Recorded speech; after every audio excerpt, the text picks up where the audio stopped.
I was staring at what used to be a dry creek bed on my property when I realized the HOA had just committed the most expensive mistake of their lives. My name is Oliver Pritchard, and I had bought 20 acres of pristine Montana land just outside of Whitefish 3 years ago. The property was perfect, rolling hills, pine trees, and a seasonal creek that only ran during spring snowmelt. I built my dream cabin there, far enough from the pretentious Meadowbrook Estates development that I thought I would never have to deal with their homeowners association nonsense. I was wrong. It started on a Tuesday morning in late April, when I woke up to the sound of rushing water. That was odd because the seasonal creek had already dried up weeks earlier, right on schedule. I pulled on my boots and walked outside with my coffee mug still in hand, expecting maybe a broken irrigation line or something simple. What I found instead made me drop that mug right onto the ground. A full river was now flowing through my property. Not a trickle, not a stream, but an actual river with rapids and everything. The water was carving new channels through my land, flooding the low-lying area where I had planned to build a workshop and threatening the foundation of my cabin. I followed the water upstream, my boots squelching through the newly muddy ground. About half a mile up, I found the source. The HOA had constructed an elaborate system of berms, channels, and what looked like a small dam to divert Beaver Creek, which ran along the edge of the Meadowbrook Estates development. They had redirected the entire waterway onto my property. Standing there supervising a crew of workers was Brenda Whitmore, the HOA president.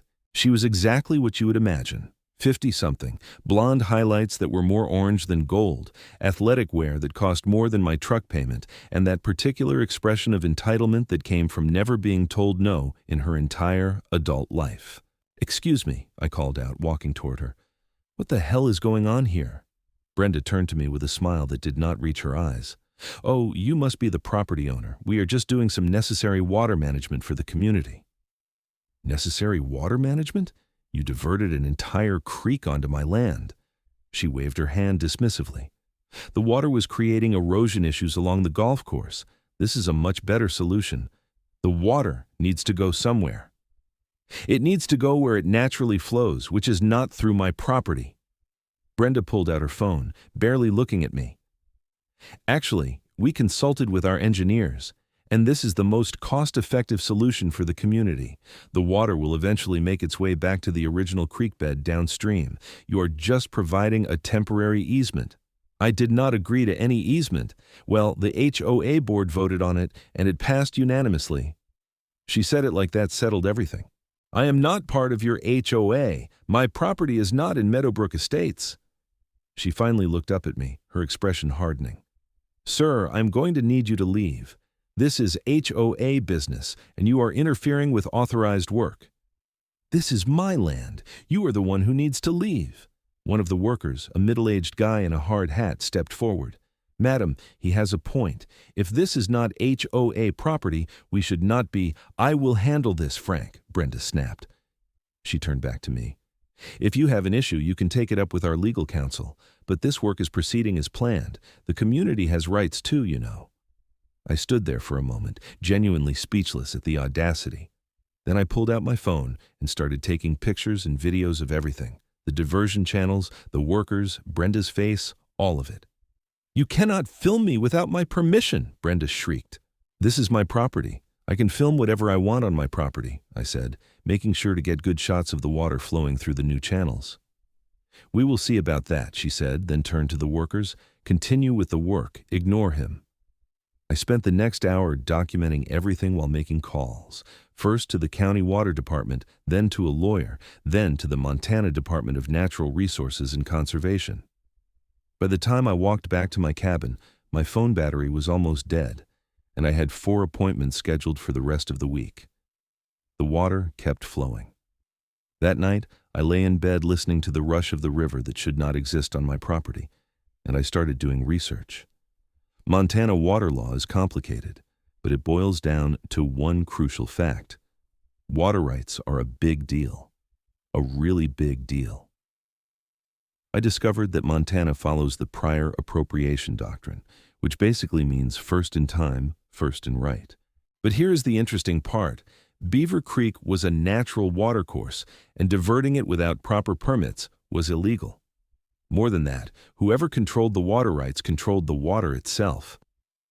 The next morning, I was on the phone with the Montana DNRC before they even officially opened. "So, let me make sure I understand," said the clerk, a helpful woman named Patricia. "Someone diverted an entire creek onto your property without notifying you or obtaining permits?" That is exactly what happened. That is a violation of Montana Code Annotated 85-2301. They needed a permit for any appropriation of water.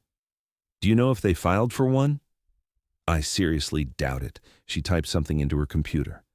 What is the name of the entity that did this? Meadowbrook Estates Homeowners Association in Whitefish.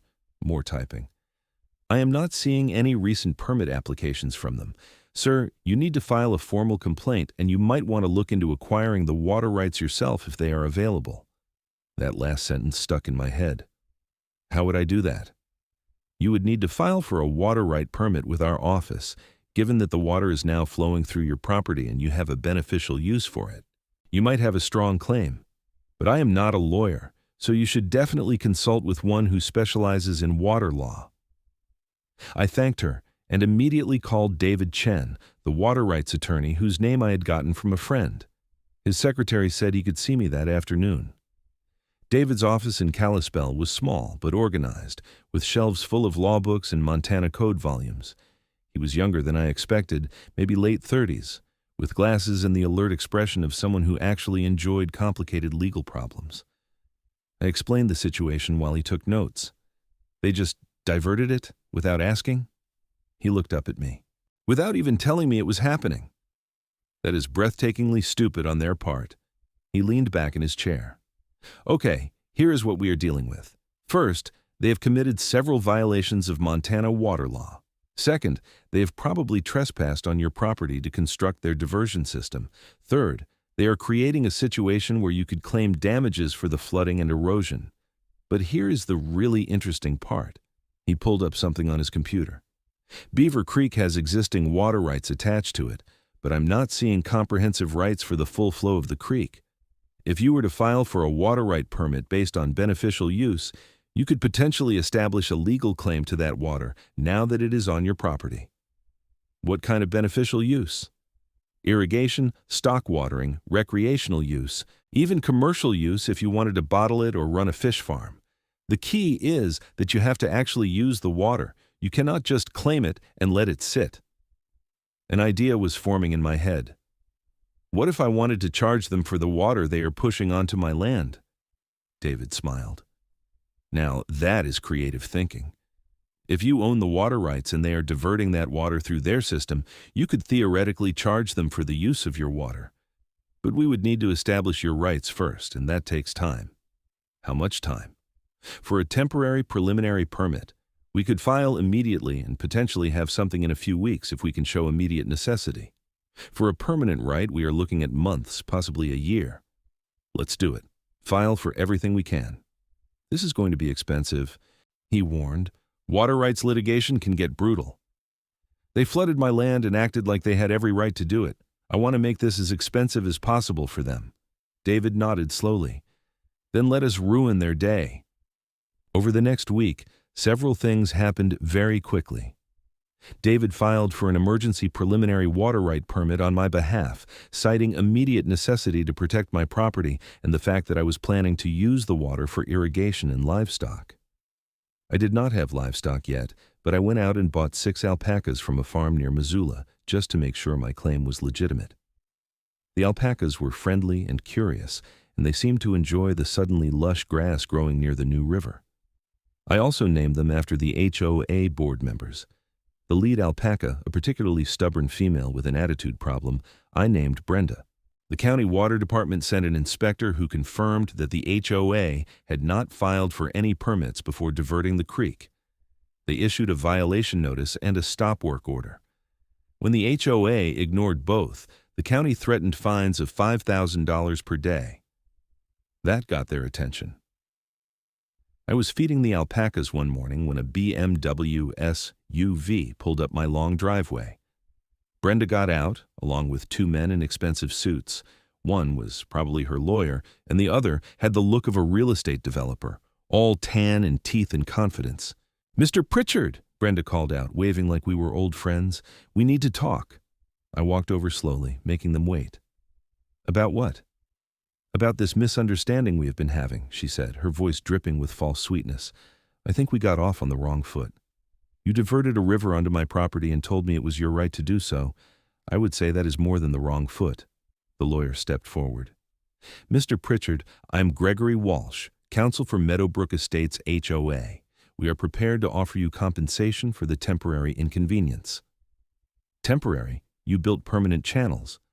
"We are willing to discuss restoration of your property to its original condition, plus a cash settlement of $10,000 for your trouble." I looked at him, then at Brenda, then at the other guy who still had not introduced himself. 10,000? The foundation of my cabin has water damage. The area where I was going to build my workshop is now a marsh. My property value has tanked, and you think 10,000 covers it? "We are being generous," Brenda said, her fake sweetness evaporating. "You're just trying to squeeze money out of the community. You squeezed a river onto my land. I think I am entitled to squeeze back." The other man finally spoke. "Mr. Pritchard, I am Richard Vance, president of Meadowbrook Development Corporation. We are the parent company of the HOA. Let me be frank with you. We made a mistake not notifying you about the water management project. But the work has been done, and reversing it would cost the company well over $200,000. We are trying to find a reasonable solution here." "Here is a reasonable solution. Get the water off my property and restore everything to how it was." "That is not practical at this point," Richard said. "The golf course has already been regraded based on the new water flow. Our residents have already been told the erosion issue is solved. Walking this back would create massive problems for us." "Not my problem." Gregory the lawyer cleared his throat. "Mr. Pritchard, we should inform you that if you pursue litigation, we have substantial resources to fight this for years. We are offering you a quick, fair settlement to avoid that. You should inform your clients that I have filed for water rights to Beaver Creek, and when that permit is approved, every drop of water flowing through their fancy diversion system will legally belong to me." All three of them stared at me. Brenda's mouth actually fell open. "You cannot do that," she finally said. "Already did. Talk to your lawyer about Montana water law sometime. It is fascinating reading." Gregory pulled out his phone and stepped away, already making a call. Richard's face had gone red. "That is extortion." "No, that is property rights. You wanted to get creative with water management, so I am getting creative right back." "We will sue you," Brenda said, her voice rising. "We will bury you in legal fees. Go ahead. I have been documenting everything since day one. You trespassed on my property, violated state water law, ignored county stop work orders, and damaged my land. Please, take me to court. I would love to see you explain to a judge why you thought you could just divert a river without asking anyone." We stood there in tense silence for a moment. One of my alpacas, the one I had named Brenda, walked over and spit at the actual Brenda. It was perfect timing. "Your animal just attacked me," Brenda shrieked. "She is just expressing herself. Constitutional right, I believe." Richard grabbed Brenda's arm. "Let's go. This is not productive." They left in a cloud of dust and anger, and I went back to feeding the alpacas. Real Brenda got an extra treat for her excellent aim. 3 days later, David called me with good news. "The DNRC granted your preliminary permit. You have temporary water rights to Beaver Creek pending the full review process." "How temporary?" 6 months, renewable if needed. "But here's the thing, Oliver. You need to actually use that water now. The permit requires beneficial use within 30 days or it could be challenged. I have the alpacas. You need more than 6 alpacas. We need irrigation. We need documented use. We need to show that you are making active, beneficial use of this water resource." I thought about it. What if I built a trout farm? Seriously? I have always wanted to try aquaculture. The water is cold and clean. Trout need cold, clean water, and there is definitely a market for locally raised trout in Montana. David laughed. "That's either crazy or genius. Probably both. Do it. Document everything. Keep receipts. Take photos. Make this as legitimate as possible." So I built a trout farm. Well, I started building one. I contacted Montana Fish, Wildlife and Parks, got the necessary permits for aquaculture, and contracted with a company in Bozeman that specialized in recirculating aquaculture systems. Within 2 weeks, I had tanks being installed, fingerling rainbow trout on order, and a legitimate commercial fishing operation in progress. It cost me $40,000 I had not planned to spend, but watching Brenda's face when she drove past and saw the construction was worth every penny. The HOA tried to fight the water rights permit. They filed objections claiming I was not making legitimate beneficial use, that I was only doing this to harass them, and that my claim was filed in bad faith. The DNRC scheduled a hearing. We all gathered in a conference room in Helena at the DNRC headquarters. On one side was me and David. On the other side was Brenda, Richard, Gregory the lawyer, and 2 additional attorneys they had brought in from a firm in Billings. The hearing officer, a woman named Karen Suzuki, who looked like she had seen every water rights dispute imaginable and was tired of all of them, reviewed the files. "Let me make sure I understand the situation," she said. "Meadowbrook Estates HOA diverted Beaver Creek onto Mr. Pritchard's property without notice, without permits, and without permission. Mr. Pritchard then filed for water rights to that creek, which is now flowing through his property. The HOA objects to his claim. Is that correct?" "That is correct," Gregory said. "We believe Mr. Pritchard filed in bad faith solely to harass our community." "Did your clients obtain permits before diverting the creek?" "We believed we were operating under existing agricultural exemptions." "Beaver Creek is not an agricultural ditch. It is a natural watercourse. There are no exemptions that would apply here." She looked at some papers. "I also see that the county issued multiple violation notices that were ignored. Why?" "There were communication issues with our contractor," Richard said smoothly. "Once we became aware of the violations, we immediately sought to remedy the situation. By offering Mr. Pritchard $10,000 to ignore the problem. By offering fair compensation for any inconvenience caused." Karen Suzuki looked at me. "Mr. Pritchard, what is your intention with these water rights?" "I am operating a commercial trout farm. I have invested over $40,000 in infrastructure and equipment. I have all the necessary permits from Fish, Wildlife and Parks. I am also using the water for livestock and irrigation. All of this is documented in the materials my attorney submitted." She reviewed the file again. "You bought alpacas?" "6 of them. They are using the pasture irrigated by the water." "And you named them after the HOA board members?" I heard David suppress a laugh. "That was just for my own amusement. It does not affect the legitimate use of the water." "I am sure it does not." She almost smiled but caught herself. "Here is my ruling. Mr. Pritchard has demonstrated legitimate beneficial use of the water resource. His preliminary permit is sustained. However, I am also ordering a full environmental impact study of the original diversion to determine if it has caused harm to the natural watercourse or downstream water users. That study will be paid for by Meadowbrook Estates HOA. Both parties are encouraged to negotiate a settlement because this is going to get very expensive for everyone if it continues." "Your Honor," Gregory started, "that is not my title. I am a hearing officer, not a judge, and my ruling stands. Do you have anything else to add that is actually relevant?" Gregory shut up. We all filed out, and in the hallway, Richard Vance grabbed my arm. "You are making a mistake," he said quietly. "We have very deep pockets." "Then you can afford to pay me for the water you are using." I pulled my arm free. "We are not paying you anything." "Then stop using my water. Put Beaver Creek back where it belongs." His jaw clenched. "This is not over." "I certainly hope not. I'm just getting started." Back at my property, the trout farm was coming together nicely. The system was complex but fascinating. Water from the creek fed into large tanks where the trout grew, then passed through biological filters before being cycled back into the creek downstream. It was a closed-loop system that was both environmentally responsible and commercially viable. I hired 2 part-time workers to help manage the operation, both local guys who knew fish and were happy to have the work. We stocked the tanks with 500 rainbow trout fingerlings and started the feeding regimen. I also installed a water meter on the creek where it entered my property and another where it left. Every gallon that flowed through was now documented. David had suggested it, and it turned out to be brilliant advice. because now I knew exactly how much water the HOA was using. Beaver Creek flowed at an average rate of about 50 cubic feet per second during spring and summer. That is roughly 374,000 gallons per day. The HOA's diversion was taking about 30 cubic feet per second, or roughly 224,000 gallons daily. Montana water law allows holders of water rights to charge for unauthorized use. The rates vary, but for commercial use, it is typically calculated based on market value. I did some research and found that municipal water in Whitefish cost about $6 per 1,000 gallons. I did the math.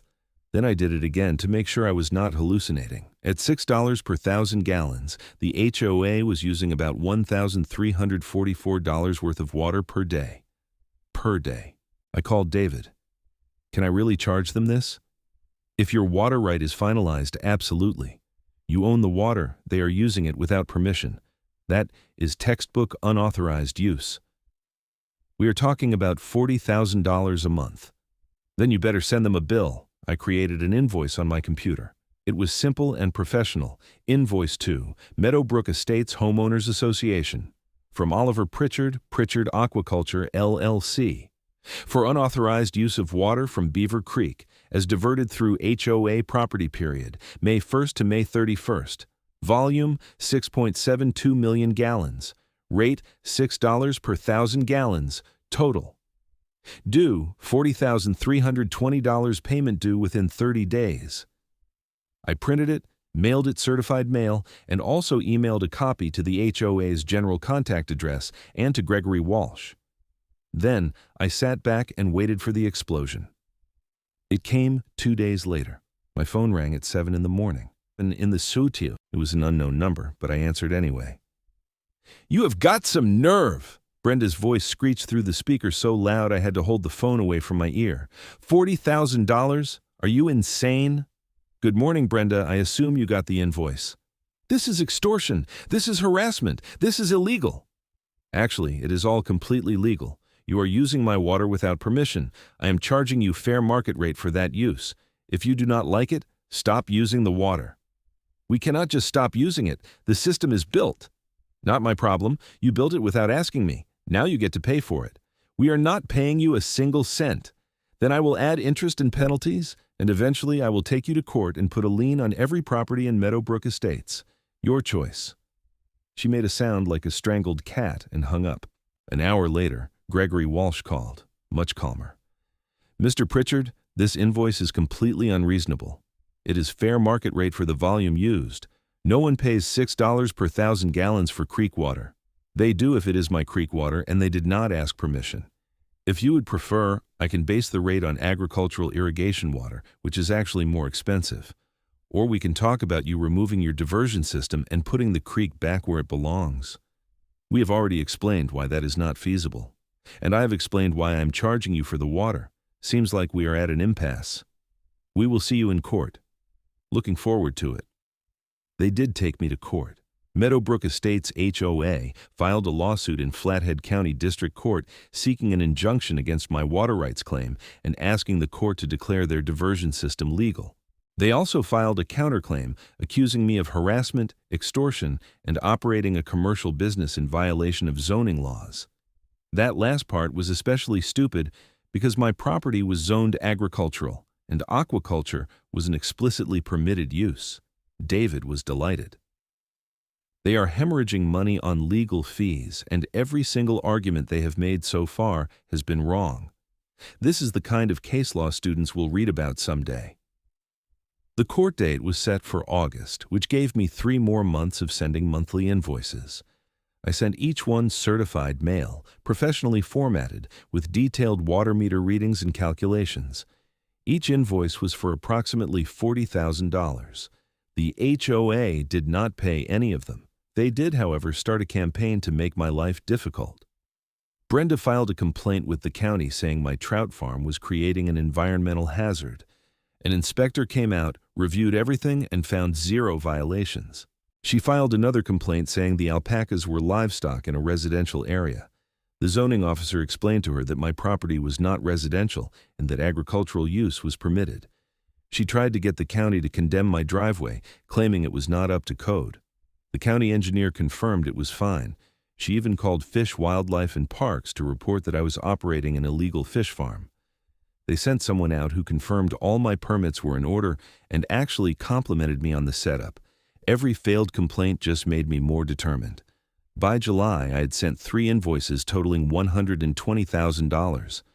David had also completed the calculation for the environmental impact study the DNRC had ordered. The HOA's diversion had caused significant erosion downstream, disrupted fish habitat, and violated multiple environmental regulations. The study cost them $35,000. The HOA called an emergency meeting, which was public record. I did not attend, but one of my workers, a guy named Tom who lived in Meadowbrook Estates, went and recorded it for me. It was chaos. Homeowners were furious that the HOA had created this situation. The legal fees were already over $100,000 and climbing. The environmental study had revealed problems that would cost hundreds of thousands to fix. And now, there was a crazy guy with alpacas sending them bills for $40,000 a month. Why did we not just ask him in the first place? One homeowner demanded. We did not think we needed his permission, Brenda said defensively. This was a community improvement project. On someone else's land. We were assured by our engineers that this was legal. Then sue the engineers. Richard Vance, who was also at the meeting, tried to calm everyone down. We are working on a solution. We have several options on the table. The option is to fix this, another homeowner yelled. My HOA dues just went up $300 a month to pay for your screw-up. The meeting devolved into shouting. 3 board members resigned on the spot. Brenda tried to maintain control but eventually just stormed out. Tom came back to my place afterwards and showed me the video while we fed the trout. Man, they are tearing each other apart. Good, I said. Maybe they will start making smarter decisions. The court date finally arrived on August 15th. The Flathead County Courthouse in Kalispell was busy that morning, but our case was called first. David and I sat at the plaintiff's table. Across from us were Gregory Walsh and 2 other attorneys representing the HOA, along with Brenda and Richard. The judge was Honorable Margaret Thornton, a woman in her 60s with gray hair and a reputation for not tolerating nonsense. She reviewed the case file before looking up at both sides. This is one of the more unusual property disputes I've seen in 30 years on the bench, she said. Mr. Walsh, you are representing the HOA. Explain to me why your clients thought they could divert an entire creek without obtaining permits or notifying the affected landowner. Gregory stood. Your Honor, the HOA acted on the advice of their engineering consultants who believed the work fell under existing water management exemptions. When they realized there was an issue, they immediately attempted to compensate Mr. Pritchard. They offered him $10,000 for what amounts to a complete reconstruction of a natural watercourse. That hardly seems adequate. It was an opening offer for negotiation, Your Honor. An opening offer that was rejected. Then what happened? Mr. Pritchard filed for water rights in what we believe was bad faith, solely to create leverage for a larger settlement. Judge Thornton looked at me. Mr. Pritchard, is that accurate? I stood. No, Your Honor. I filed for water rights because the HOA dumped a river on my property and told me to deal with it. I've since invested over $60,000 in building a legitimate commercial aquaculture operation. I have 6 alpacas. I'm irrigating pasture land. I'm making beneficial use of the water as required by Montana law. Your Honor, Gregory interrupted, the aquaculture operation was clearly established only to support his water rights claim. So what? Judge Thornton said. The law requires beneficial use. He is beneficially using the water. Whether he intended to do that before or after the HOA's diversion is irrelevant. He is doing it now. She looked at the file again. I'm also seeing that the HOA ignored multiple county violation notices and stop work orders. Is that correct? There were communication issues with the contractor. Yes or no, Mr. Walsh? Yes, Your Honor, but those have been resolved. By resolved, you mean your clients paid the fines? Yes, Your Honor. Judge Thornton leaned back. Here is what I'm seeing. The HOA committed multiple violations of Montana water law, ignored county authorities, damaged Mr. Pritchard's property, and then offered inadequate compensation. Mr. Pritchard responded by legally asserting water rights and engaging in legitimate commercial activity. Now, the HOA wants me to declare their illegal diversion legal and his legal water rights illegal. Does that about sum it up? Gregory clearly knew where this was going. Your Honor, we are not asking you to declare the diversion legal. We are asking for a reasonable resolution that serves everyone's interests. Then why did not your clients do that in the first place? She shuffled some papers. I am granting Mr. Pritchard's motion to confirm his water rights permit pending completion of the DNRC's full review process. I am denying the HOA's request for an injunction. I am also denying the HOA's counterclaim regarding harassment and zoning violations, as those claims appear to be entirely without merit. Your Honor, I am not finished, Mr. Walsh. Regarding the invoices Mr. Pritchard has submitted for water usage, that is a separate contract dispute that should be resolved through negotiation or separate litigation. However, I am putting both parties on notice that I expect good faith negotiations. The HOA created this situation through their own negligence and disregard for the law. They do not get to cry foul when someone else uses the law against them. She banged her gavel. Next case. We filed out of the courtroom. David was grinning. That went about as well as it could have. She did not order them to pay the invoices. She did not have to. She basically told them they screwed up and need to fix it. That is gold in settlement negotiations. Outside the courthouse, Richard Vance caught up with us. We need to talk. About what? About ending this before it gets worse. We found a coffee shop across the street and sat at a corner table. Richard looked tired. We are prepared to make a real offer. I'm listening. We will pay you $50,000, restore your property to its original condition, and relocate the creek back to its natural course within 6 months. And the invoices? We will pay half, $60,000 total. I looked at David, who shrugged slightly. It was my call. Not good enough, I said. You owe me $160,000 for the invoices through August. You owe me for property damage, which my contractor estimates at $40,000 to properly fix. You owe me for the money I spent building the trout farm, which was $60,000. That is $260,000, not including ongoing water usage. Richard's face went red. That is absurd. That is what happens when you dump a river on someone's land and tell them it is your right to do so. We do not have that kind of money. The HOA is broke. We have already spent over $150,000 on legal fees and fines. The homeowners are ready to lynch the board. If we agree to this, we will have to levy a special assessment of over $3,000 per household. People will lose their homes. Should have thought of that before you diverted the creek. David leaned forward. Richard, let me be blunt. You have no leverage here. The judge made it clear who was at fault. The longer this goes on, the more expensive it gets for you. Every month that water flows through Oliver's property is another $40,000 on the bill. You are already past $250,000 in total costs. How much deeper do you want to dig this hole? Richard rubbed his face. What if we put the creek back immediately? Stop the water usage now? You still owe for the past months, I said, and for the damage. We could do $100,000 total. That is half the invoices and $40,000 for property damage. We eat the cost of the trout farm. $160,000, I countered. Full payment of invoices. You eat the property damage and the trout farm costs. I'm giving up $80,000 to make this go away. $125,000, $150,000, and we have a deal. Final offer. Richard stared at me for a long moment. Then he nodded slowly.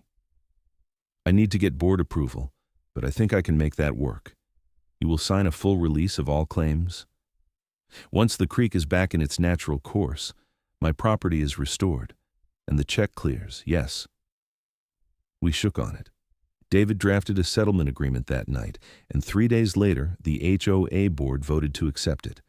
The vote was 4-1, with Brenda being the only no vote. The check arrived a week later. $150,000, paid from the Meadowbrook Estates HOA Emergency Fund, which had been supplemented by a special assessment of $2,800 per household. The homeowners were furious. A petition was started to recall the entire board, Brenda tried to blame me, saying I had taken advantage of the community. That did not go over well when homeowners found out that she had ordered the diversion without proper permits or legal review. By September, Brenda and the remaining board members had all resigned.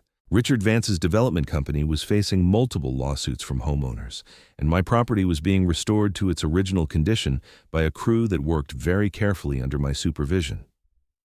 The creek was returned to its natural course over a period of 3 weeks. They filled in the diversion channels, repaired the erosion damage, and even replanted native vegetation. My seasonal creek bed was dry again, just as it should be. The trout farm stayed operational. I discovered I actually enjoyed aquaculture, and the business was starting to turn a profit. Local restaurants loved the idea of locally raised trout, and I had more orders than I could fill. I hired 2 more workers and started planning an expansion. The alpacas also stayed. I had grown attached to them, especially Brenda the alpaca, who had a personality that was somehow both stubborn and sweet. The real Brenda, I heard, had moved to Arizona. The whole saga ended up in the local newspaper, the Whitefish Pilot. They ran a story titled, "HOA Water Diversion Project Costs Community Over $400,000. It detailed the illegal diversion, the legal battle, the settlement, and the mass resignation of the board. The article mentioned me, but focused mainly on the HOA's mistakes. I got a few calls from other property owners asking for advice about their own HOA disputes. I always told them the same thing. Document everything, know your rights, and do not let anyone bully you just because they have a fancy title. One afternoon in October, I was standing by the original creek bed, which was now properly dry for the season, when I saw a car pull up my driveway. It was not a BMW this time, just a regular Honda. A woman in her 40s got out looking nervous. "Mr. Pritchard, I am Susan Chen. I'm the new president of the Meadowbrook Estates HOA.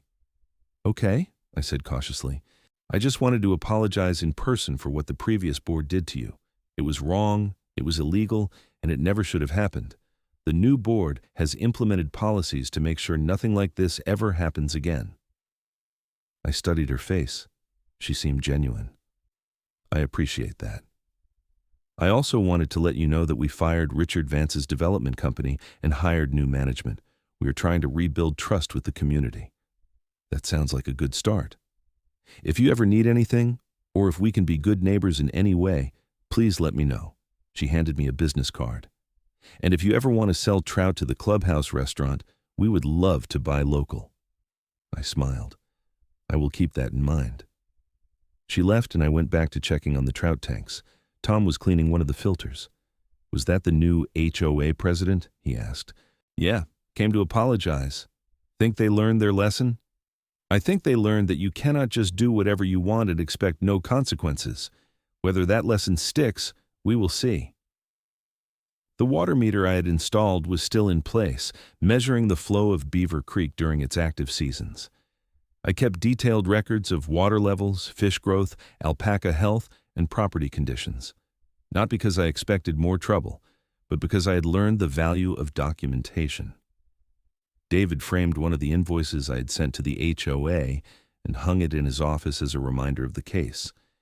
He told me it was already being used as a teaching example in Montana water law courses at the university. I paid off the loans I had taken out to build the trout farm by December. The business was thriving. I even had a waiting list for my rainbow trout. Turns out that fresh, locally raised fish was in high demand, especially when it came with a story about standing up to an overreaching HOA. The alpacas were happy. The trout were growing. My property was restored and improved, and I had $150,000 in the bank that I had not expected to have. But the best part was the principle of it all. I had not backed down when someone with more resources and more arrogance tried to push me around. I had used the law, used my creativity, and used good old-fashioned stubbornness to fight back. And I had won. One evening in late November, I was sitting on my porch watching the sunset over the mountains. Snow was starting to dust the peaks, and the air had that crisp quality that meant winter was coming. The seasonal creek bed was dry and peaceful. The alpacas were grazing in the pasture. The trout farm hummed quietly in the background. My phone buzzed. It was a text from David. Just heard the county filed criminal charges against the HOA's engineering consultant for falsifying permit applications on multiple projects. Thought you would want to know. I texted back, "Karma works in mysterious ways," he replied. "Not mysterious, just slow. Enjoy your evening." I put the phone away and went back to watching the sunset. Somewhere in the distance, I heard the sound of Beaver Creek flowing in its natural course, exactly where it was supposed to be. The sound was faint but steady, a reminder that some things should not be changed just because it is convenient for someone else. The legal system had worked. Water rights law, as complicated and arcane as it was, had protected my property and held the HOA accountable. And I had learned more about Montana water law, aquaculture, alpaca care, and the fine art of standing your ground than I ever expected to know. Was it worth all the stress and effort? Absolutely. Would I do it again if I had to? In a heartbeat. But hopefully, the new HOA board had learned their lesson, and there would not be a next time. I thought about all the homeowners in Meadowbrook Estates who had to pay that special assessment. I felt a little bad for them, but not too bad. They had elected that board. They had trusted Brenda and Richard to make good decisions. And when those decisions turned out to be disastrous, they had paid the price. That is how accountability works. The temperature was dropping, so I headed inside. I made dinner, fed the cat I'd gotten to keep me company, and settled in to review the next month's trout farm production schedule. I had orders to fill, fish to raise, and a business to run. The HOA saga was over, but life went on. That is the thing about these kinds of fights. They feel all-consuming when you are in the middle of them, but eventually they end. The important thing is to come out the other side stronger, smarter, and with your principles intact. I had done that. I had stood up for my property rights. I'd fought back against bullying and intimidation. I'd used the legal system the way it was supposed to be used, not to harass or extort, but to protect legitimate interests and hold wrongdoers accountable. And I had built something in the process. The trout farm was not just a legal strategy anymore. It was a real business, providing jobs, producing food, and contributing to the local economy. The alpacas were not just livestock for permit purposes. They were animals I cared for and enjoyed. Even the invoices, which had started as a way to make a point, had turned into a legitimate claim that resulted in fair compensation. Winter settled in over Montana. The trout kept growing in their heated tanks. The alpacas grew thick winter coats. My cabin stayed warm and dry, with no foundation problems from illegal water diversions. And every time I drove past Meadowbrook Estates and saw their fancy entrance sign, I smiled a little. Because I knew that behind that sign was a community that had learned an expensive lesson about respecting property rights, following the law, and treating neighbors with basic decency. Sometimes the little guy wins. Sometimes the system works. And sometimes, when someone dumps a river on your land without asking, you can buy the water rights and send them an invoice. That is the American dream right there, Montana style. The next spring, when the snowmelt started and Beaver Creek came back to life in its natural course, I stood at my property line and watched the water flow exactly where it was supposed to flow. The sound was beautiful, like nature correcting itself. Tom came up beside me. "Thinking about the HOA?" "Nope. Thinking about how good it is when things are the way they should be." "That is deep, boss." "That is Montana. Come on, we've got fish to feed." We walked back to the trout farm together, and I did not look back at Beaver Creek. It did not need my attention anymore. It was doing what it had done for thousands of years, following its natural path through the landscape. And I was doing what I was supposed to do, living on my land, running my business, taking care of my animals, and standing my ground when necessary. The HOA had tried to change the natural order of things. They had tried to take what was not theirs. They had tried to push around someone they thought could not push back. They were wrong on all counts. And now, every HOA president in Montana knew the story of the guy who bought the water rights and sent invoices. It had become a cautionary tale, a reminder that property rights matter, water law is serious business, and some people do not back down just because you think you have authority. I was proud to be that guy. I hoped my story would help someone else stand up for their rights when they needed to. and I hoped that HOAs everywhere would think twice before doing something stupid like diverting a river without asking. As the spring turned to summer and the trout farm hit record production levels, I realized that the whole experience had changed me. I was more confident, more knowledgeable about my legal rights, and more willing to fight for what was mine. I had learned that standing up for yourself is not about being confrontational or difficult. It is about knowing your rights, documenting everything, and using the system that exists to protect those rights. The alpacas were doing great. I had even started a small side business selling their wool to local crafters. Brenda the alpaca had become something of a local celebrity, with people asking to take pictures with her. She tolerated the attention with the same aloof dignity she showed everything else. Life was good. The nightmare of waking up to find a river on my property had turned into the best thing that ever happened to me. I had a thriving business, a strengthened sense of self, and the satisfaction of knowing I had fought back and won. And every single day, when I checked the water meters that were still installed on my property, I remembered the look on Brenda's face when she received that first invoice. That memory alone was worth more than the settlement check. Justice, Montana style, with alpacas and trout and water rights. It does not get much better than that.